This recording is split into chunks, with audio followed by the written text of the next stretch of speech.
સમાજ નું કામ કરે છે, જેવી રીતે સંવિધાન બચાવવાનું કામ કરે છે. ટીનાભાઈ, હું પણ જ્યારે યુથ કોંગ્રેસમાં જોડાયો, મને પણ પ્રશ્ન પૂછવામાં આવ્યો કે કેમ તમે કોંગ્રેસમાં જોડાયા.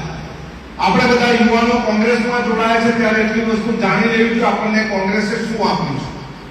આપણે ખેત મજૂર હતા, ખેડૂત નહીં હતા. ઇન્દિરાજીની સરકારે આપણને ઘણો ફાળો આપીને 7-12માં આપણા નામ, આપણા વડીલોના નામ લખાવ્યા, આપણે ખેડૂત બન્યા છે. અત્યારની સરકાર અવનવા પ્રોજેક્ટો લાવે છે, ડેમો લાવે છે, રોડ લાવે છે અને હાઇડ્રો પાવર પ્રોજેક્ટ જેવા પ્રોજેક્ટો લાવે છે, અભયારણ્ય લાવે છે અને આપણી પાસે જમીન છીનવી લે છે. જંગલની જમીન આપવા માટેનો કાયદો કોઈ બનાવ્યો હોય અને એનો સૌથી વધારે જો કોઈને ફાયદો થયો હોય તે આદિવાસી સમાજ છે અને એ પણ મનમોહનજીની અને સોનિયાજીની સરકારે આપણને આદિવાસી વિસ્તારમાં વર્ગ શાળાઓ ખોલવાનું કામ અને મધ્યાહન ભોજનમાં મફત જમાડવાનું કામ પણ કોંગ્રેસની સરકારે જ કર્યું છે. આપણને રાજકીય અનામત, નોકરીમાં અનામત આપવાનું કામ જો કોઈ સરકારે કર્યું હોય એ પણ કોંગ્રેસની સરકારે જ કર્યું.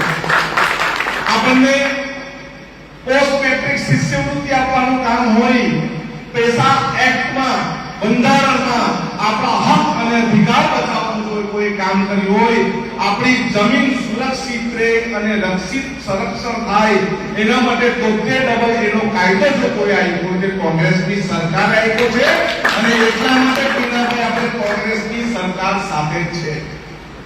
રાહુલજીએ એક મીટિંગમાં એવું કીધું કે હું આદિવાસી સમાજના જંગલ જમીનને બચાવવા માટેનો એક સૈનિક છું. આવું અત્યાર સુધીના રાજકારણમાં કોઈ પણ કીધું નથી અને એટલે એ આપણા નેતા છે. રાહુલજીએ કીધું છે, ડરો મત, લડો, ઝૂકો મત, લડો. આપણે લડવાનું છે અને અન્યાયના વિરોધમાં ન્યાય મેળવવા માટે લડવાનું છે અને એ આપણે મળતે દમ તક લડીશું. અત્યારે એવું નથી, નસવાડીમાં, છોટાઉદેપુર જિલ્લામાં જ પ્રશ્ન છે. પ્રશ્ન તમે બનાસકાંઠામાં જાઓ, દાંતામાં જાઓ, તમે અમીરગઢમાં જાઓ, આદિવાસી સમાજના પ્રશ્ન છે. તમે દાહોદમાં જાઓ, ગરબાડામાં રીંછ અભયારણ્ય માટેનો પ્રશ્ન છે. તમે અત્યારે જ ઉકાઈમાં જાઓ, સોનગઢ વિસ્તારમાં જાઓ, ઉકાઈ જળાશય પર સૌર પ્રોજેક્ટ મૂકવા માટેના કરોડો રૂપિયાનો પ્રોજેક્ટ છે અને એમાં અત્યારે થોડા દિવસ પહેલા જ ટીયર ગેસના 13 બોમ્બ પણ એમણે ટીયર ગેસ માટેના છોડ્યા છે અને એ પણ આપણા સાથે અન્યાય થાય છે. 2022માં પાર Tapi Narmada river link project માટે ડેમ નથી બનવાનું એવી વાત મુખ્યમંત્રીએ ઇલેક્શન જીતવા માટે કરી અને અત્યારે પાછો રાજ્યસભામાં જ્યારે પ્રશ્ન પૂછાયો ત્યારે એવું કીધું કે ડીપીઆર પ્રોજેક્ટ અમે પૂર્ણ કર્યો છે, હવે કામ ચાલુ થશે.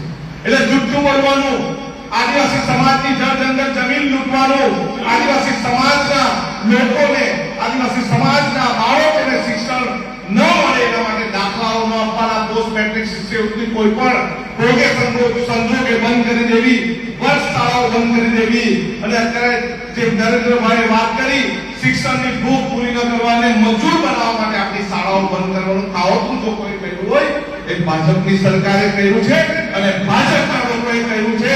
એટલે આપણે કઈ વેચાઈ જવાની પાર્ટીઓમાં જરૂર નથી. કોંગ્રેસનો હાથ આદિવાસીની સાથે હંમેશા છે, રહે છે અને રહેશે.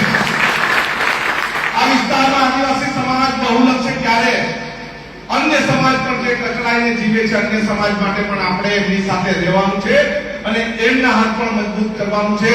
જળ જંગલ જમીન આપણી છે, આપણી રહેશે, પરંતુ એ બચાવવા માટે આપણે બોર્ડરના વાળા નથી રાખવાના, આપણે બધા એક થવાનું છે.